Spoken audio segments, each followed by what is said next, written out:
நான் கைலாஸ் போயிருந்தேன். அங்கே ஒரு 1000 கிலோமீட்டர் பாதையை கடக்கணும். 2 பக்கம் பார்த்தா அவ்வளோ பெரிய மலையில் பாலைவனம் மாதிரி சக்கரை கட்டி மாதிரி மணல் இருக்கும்.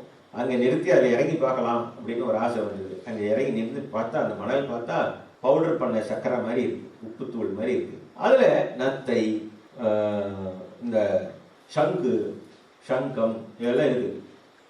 பாலைவனம் மாதிரி இருக்கு, ஆனால் கடற்கரை ஓரம் மாதிரி இருக்கே அப்படின்னு சொல்லி பார்த்தா அந்த வழிகாட்டி சொன்னார், இதெல்லாம் சுவாமிஜி ஒரு நாள் கடலாக இருந்தது, இப்போ மலையாயிடுச்சு அப்படின்னு சொன்னார்.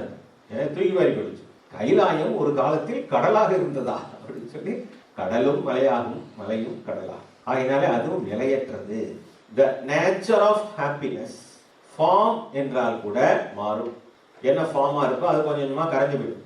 மலையெல்லாம் மடுவாகும், மடுவெல்லாம் மலையாகும்.